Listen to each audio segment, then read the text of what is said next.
This is Understanding Today's Narcissist. Brought to you in part by PsychCentral.com. And now here's your host, Christine Hammond.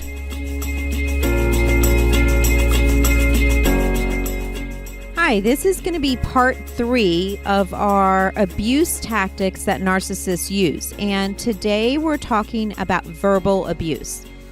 So verbal abuse is kind of obvious as to what that looks like, because it's how a person speaks and it's what they say. And I just want to make sure that we're clear on all of the different ways that verbal abuse is actually used. It's a very powerful abuse tactic because a narcissist can wear you down and then spin you around through the words that they're saying. And before you realize it, they've convinced you that what is up is really down and what is down is really up, and that their verbal assaults are not their fault, but actually your fault. So it's a way of using words to very quickly intimidate you, and while simultaneously demonstrating their superiority and their dominance in a situation. So the attack usually catches a person off guard. It's very direct, and because it's caught off guard, they usually get some level of victory from doing that. It's very sharp, direct, curt, and hurtful, and very painful. They usually go right for the jugular in order to get you to a place of total submission. So a lot of times this begins in secret in a relationship, and then it gets expanded out outside of that. And when it's done in public, if ever it's done in public, there's always some kind of like super shallow apology that goes along with it, because they don't ever really apologize for what they've done, nor do they stop doing what they're doing. So let's break down verbal abuse so that you can see it and how it's done. Because a lot of people have grown up in households that there's been some level of verbal abuse in it. And so I want to make sure that we kind of separate out what might be commonly accepted and tolerated from what is really abusive. And that line can get really blurry depending on the culture that you've grown up in. But where I draw the line is where it causes a person to feel a sense of belittlement, intimidation, fear, anxiety, anger. So when the victim is feeling that way, then it is a very much an intentional attack on someone else. So the first way that they go about this is through their voice tone. So that is the tone and the volume of the voice. They might escalate the volume of the voice, or their tone might get really stern and strong, like they're very kind of intimidating to establish some kind of dominance over you. And they do this two ways. So one way is by yelling, screaming, and raging, and then they'll oscillate to the exact opposite way through complete silence, ignoring, and refusing to respond. And their tone about it is kind of like, it's this dismissive, can't believe I have to deal with you. You're such an idiot. Like that kind of thing, where it's a very dismissive, ornery stubbornness that goes along with it. And it also has like this kind of air of pompousness from them that's coming back and forth. So that's the voice tone and what that looks like. The next way is through word choice. So words do have meaning beyond their actual definition.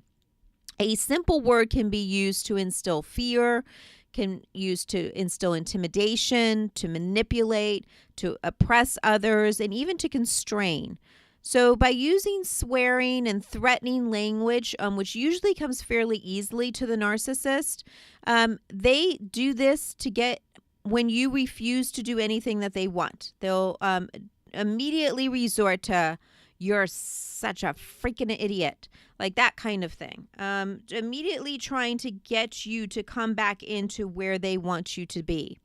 If you don't use the same method, so if you don't cuss back at them or do the same thing, their verbal assault tends to amplify. They just escalate it up and get it back. Now, I'm not saying that you should all of a sudden adopt language that you're not customary with or comfortable with.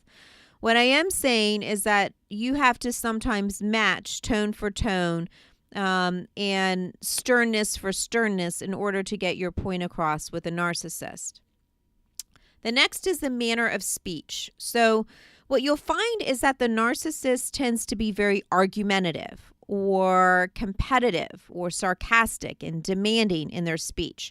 They're going to frequently interrupt you, talk over you, intentionally withhold key pieces of information. They will bully you and even interrogate you.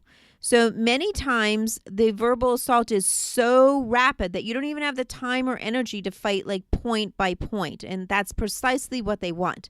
They don't want you to be able to fight point by point because then they can constantly prove that they are right and that you are wrong.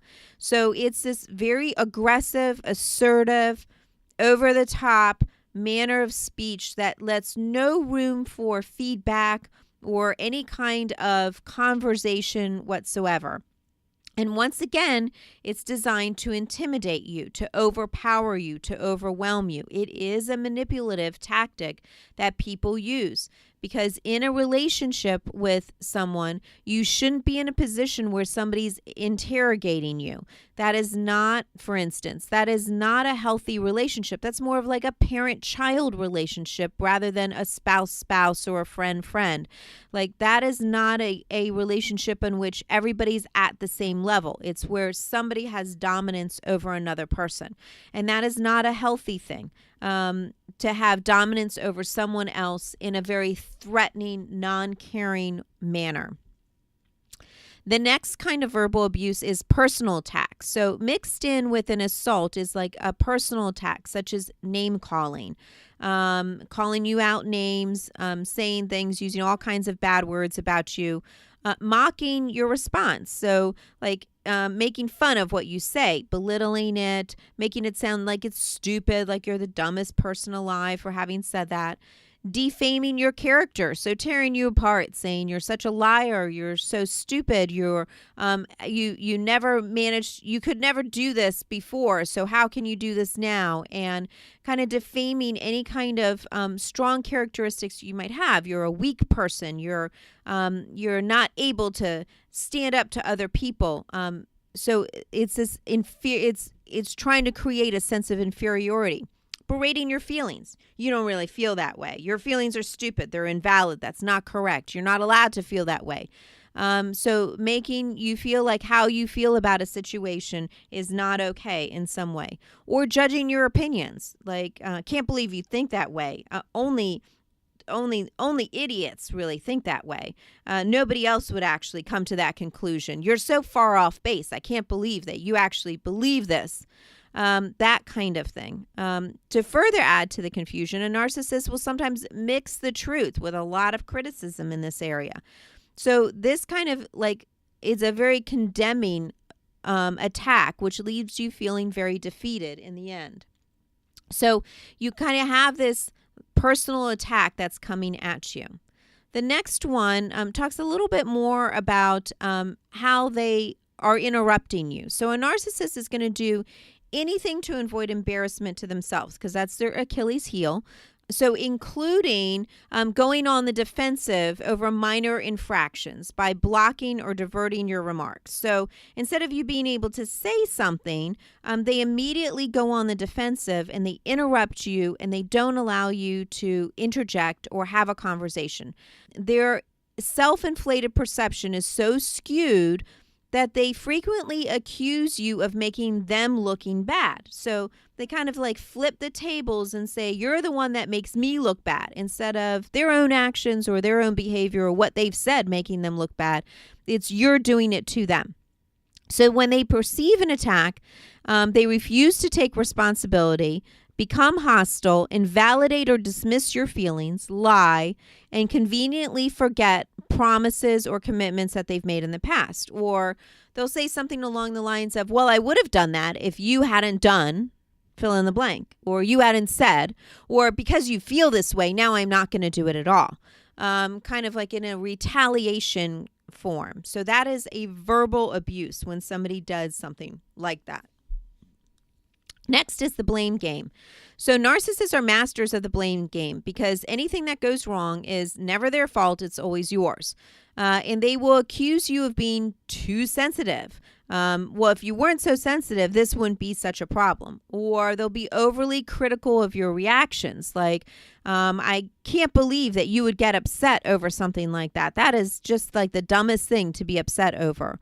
Or they'll one up your feelings. Well, you think you feel bad. I feel even worse because this happened to me, and what happened to you is small in comparison to what happened to me. And then oppose your opinions, just flat out opposing what you might believe or what you might stand for in any case. In any essence, you are to blame for the negative condition in which the narcissist finds themselves, and they use the blame game constantly to come at you. The next is sarcasm. So typical sayings that a narcissist will say is something like, I was only joking when I said that. If only you would, then I wouldn't have to be this way. Or you don't really know how to take a joke. Or the problem with you is, and so it's this kind of thing like they are saying things to you that are very attacking, very accusatory, that make you feel small or little in a scenario, that are shaming to some degree. Because they're trying to get you to a place where they are in control and they're in control of how you feel and what's going on. So by making you feel bad, by overpowering you and bullying you through their verbal assaults, then they have more control over a scenario. As a result of verbal abuse, most people feel like they can never win and that they're always wrong. What winds up happening is you lose your sense of self-esteem and self-confidence and feel like you're walking on eggshells all the time. And that you're fearful of your own response and are even embarrassed by the behavior that you're experiencing. So the thing is that with verbal abuse, you're not really going crazy. Verbal abuse, remember, is usually done in secret at first, and then it comes out and is exposed much more later. It is real. Verbal abuse is real and can leave you very frustrated and confused. Be careful. Do not agree with anything that a narcissist insists on during a verbal assault. Don't agree to anything. Wait at least 24 hours before you make a decision to do anything that they're trying to manipulate you into doing in the middle of a verbal attack, because you will wind up doing something in the end that you will very badly regret. So this is our third section, which we talked about verbal abuse, and we're going to go on to talk about some more coming up, because there are a total of 8 different ways that narcissists have for abuse tactics. And I want to make sure you're very clear on all of these, because so many people don't understand this, and then that's how they wind up getting hurt along the way.